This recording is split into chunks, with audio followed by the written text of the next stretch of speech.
Have you ever watched someone make a decision that made absolutely no sense?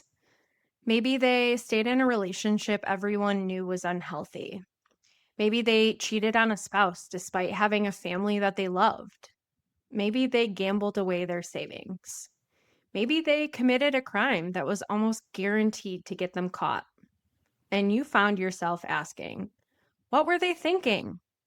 The strange thing is, they probably were thinking, not in a way that we imagine, because our brains aren't designed to see reality perfectly. They're designed to help us survive. Sometimes that means they're incredibly efficient, and sometimes it means they're incredibly wrong. Welcome back to The Human Pattern. I'm Liv. Last episode, I shared why this podcast exists and why understanding psychology has become such a huge part of my life. Today, I wanted to introduce something that completely changed the way I see people, including myself. Because if we're going to spend future episodes talking about crime, relationships, addiction, habits, success, failure, leadership, and everything in between, we first need to understand one thing. Your brain is not a perfectly objective machine, and neither is mine. Every single one of us walks through life believing that we're seeing reality clearly. But the truth is, we're seeing reality through filters, thousands of them, most of which we're completely unaware of. Think about how many decisions that your brain makes every single day. When to wake up, how to drive to work, whether someone looks trustworthy, what to eat, how to interpret a text message, whether someone was rude or just having a bad day. If your brain carefully analyzed every single decision from scratch, you'd be mentally exhausted before breakfast. So instead, your brain creates these shortcuts. Psychologists call many of these shortcuts cognitive biases. The word bias itself sounds negative, but biases aren't always bad. In fact, without them, we'd have trouble functioning. The problem is that shortcuts work wonderfully until they don't. And that's where our decision making starts getting very interesting. A cognitive bias is simply a predictable error in thinking, not because you're unintelligent, not because you're careless, but because you're human. That's something I really want this podcast to emphasize. When we study psychology, we're not studying broken people. We're studying normal human minds doing normal human things, including our own. One of my favorite examples is hindsight bias. It's the feeling that you get after something happens when you think, I knew that was going to happen, except most of the time you didn't. Your brain quietly rewires history to make the outcome seem obvious. Why? Because uncertainty is uncomfortable. So your brain prefers a story that feels neat and predictable, even if that story isn't completely accurate. Another bias that we'll come back to again and again is overconfidence. Most people believe that they're above average drivers, right? Above average communicators, above average decision makers. Statistically, that can't be true. Our brains naturally assume we're less vulnerable than other people. That's one reason scams continue to work. It's why people text while they're driving. It's why investors convince themselves they're different from everyone else. It's why people commit crimes believing they won't be caught. They're not always acting recklessly. They're often acting confidently. And confidence can be incredibly deceptive.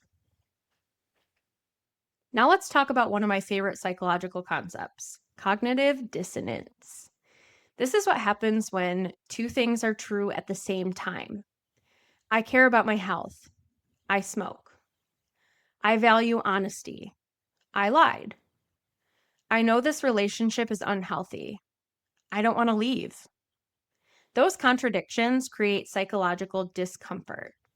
and our brain hates discomfort.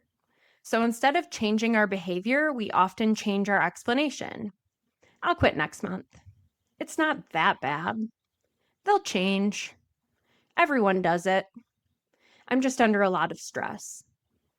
Those explanations aren't always conscious lies. Many times we genuinely believe them. And that's what makes cognitive dissonance so fascinating. Our brains are trying to reduce emotional discomfort, not necessarily discover objective truth. This leads us to rationalization. If cognitive dissonance is the uncomfortable feeling, rationalization is the story that we tell ourselves to make that feeling disappear. Think about how often we say things like, deserved it. I'll start Monday. This is different. I had no choice. Sometimes those explanations are true. Sometimes they're simply the most comfortable story available. One thing I've learned is that human beings are incredible storytellers, not just to other people, but to ourselves. We're constantly building narratives that help us feel consistent, competent, and in control, even when reality is much messier. So you might be wondering, so what? Why does any of this matter? Because these same patterns show up everywhere. They're in courtroom testimony, they're in politics, they're in business, marriages, parenting, they're in addiction, social media, they're in your career, they're in your friendships, and they're in your own internal dialogue. Psychology isn't something that happens to other people. It's happening to all of us every day, every conversation, every decision. And once I started recognizing these patterns, I became much less interested in judging people and much more interested in understanding them. That doesn't mean that we excuse harmful behavior. Actions still have consequences, and people are still responsible for the choices that they make. But understanding why people make those choices helps us ask better questions. And better questions often lead to better answers. So, before our next episode, I want you to try something. Don't judge yourself and don't judge anyone else. Just observe. Pay attention to the stories that people tell. Now, notice how often someone says, I had no choice. I knew that would happen. I'm different. They deserved it. Pay attention to the stories that you tell yourself too. When something doesn't go your way, what's the first explanation your brain reaches for?